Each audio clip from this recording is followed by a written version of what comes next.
Preliminary examination की तैयारी कब से शुरू करें? कुछ लोग कहेंगे 3 मंथ्स इज एनफ है, कोई कहेगा 4 महीने हैं, कोई कहेगा जनवरी से स्टार्ट करना, कोई कहेगा फरवरी से स्टार्ट करना। बट लेट्स पहले दिवाली ठीक से सेलिब्रेट करें, then will decide the things, no issue, ठीक है।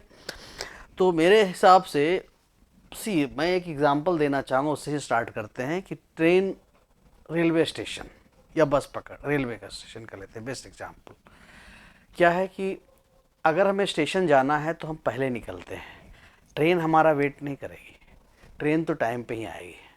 आप you will not give the excuse कि रास्ते में ट्रैफिक था, जाम था, या रास्ते में कोई मिल गया तो बात करने लगे, या तो और you will not get the opportunity to tell something in front of the railway station master और वो एवर, ठीक है।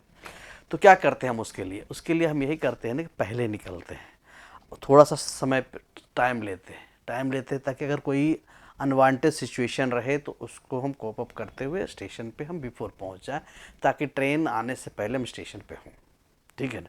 वहाँ पर जाकर कोई ये ना रास्ते में ये रिक्वेस्ट ना करे ट्रेन लेट हो जाए ठीक है।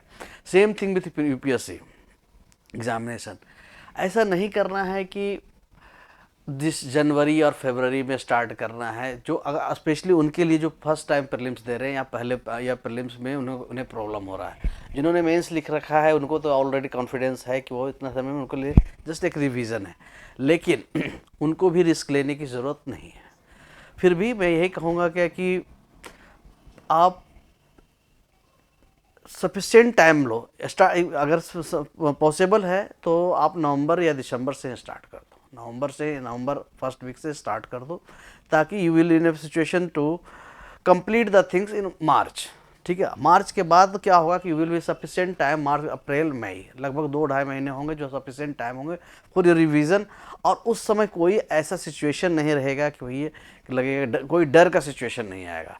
अगर कोई फॉल्ट या प्रॉब्लम आता है तो इस समय you have the sufficient time to do और give some emphasis on particular chapter, particular area जहाँ भी आता है।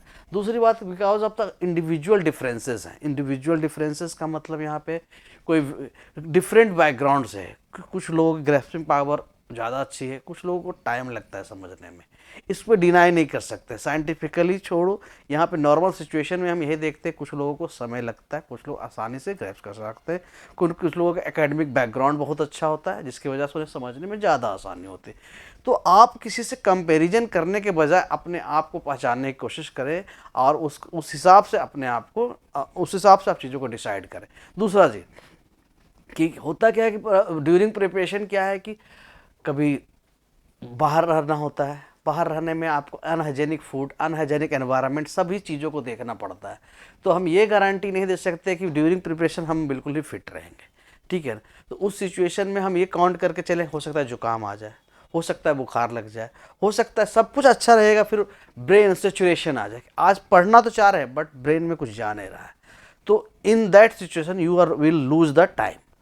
तो उस चीज़ों को काउंट करते हुए हमें चलना, ऐसा नहीं कि आज 90 डेज है तो 90 डेज में हम 15 days history, 10 days polity and 16 days 20 days geography, इस तरह से रेशनल इतना एकदम हार्ड एंड फास्ट रूल से नहीं चल सकते हैं, क्योंकि मैन जो है कोई मशीन नहीं है, ठीक है। तो इस हिसाब से सोचते हुए हमें एक सफिशिएंट टाइम पीरियड को लेकर के स्टार्ट करना है, ताकि अगर 10 दिन कुछ हो भी गया तो हमें कोई रिस्क नहीं लेना है। रिस्क लेना है लेकिन रिस्क उनके लिए होता है, जैसे कहते हैं कि भगत सिंह तो पैदा हो बट पड़ोस के घर में हो, अपने घर में कोई भगत सिंह पैदा नहीं होने की बात करता, ठीक है।